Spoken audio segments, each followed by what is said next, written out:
রাতভর প্রবল বর্ষণে জলমগ্ন কলকাতা সহ একাধিক জেলা, যার জেরে ব্যাহত হয়ে পড়েছে যান চলাচল ব্যবস্থাও। রাস্তাঘাট জলমগ্ন হয়ে যাওয়ায় চরম সমস্যার সম্মুখীন হচ্ছেন অফিস যাত্রী থেকে শুরু করে সাধারণ মানুষরাও।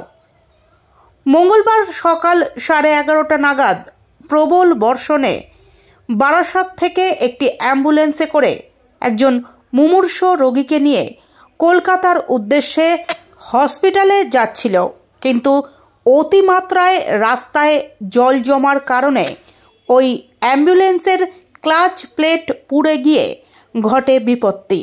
শেষ পর্যন্ত এয়ারপোর্ট ট্রাফিকের উদ্যোগে ওই রোগীকে হাসপাতালে পাঠানো সম্ভব হয়। আমরা বারাসাত থেকে আসছি। হ্যাঁ, কি হয়েছিল গাড়ি বৃষ্টির জন্য ওখানে প্রচণ্ড জল জমে আছে, জলের উপর দিয়ে আসছিলাম, জল লেগে গ্লাস প্লেটটা পুড়ে গেছে। হ্যাঁ, তারপর পেশেন্ট ছিল? হ্যাঁ, পেশেন্ট ছিল, পেশেন্ট অসুস্থ ছিল। এখানে আসলাম, এখানে স্যারকে বললাম, স্যাররা খুব সাহায্য করলো। ওরা ইমিডিয়েট একটা অ্যাম্বুলেন্স ডেকে হসপিটালে পাঠানোর ব্যবস্থা করে দিল, বা পেশেন্ট চলেও গেছে, রাস্তায় আছে এখন, এখান থেকে চলে গেছে। এখন এই গাড়িটা খারাপ হয়ে গেছে, এখন এটা মেরামত করতে হবে। আপনার নামটা? এমদাদুল আহমেদ।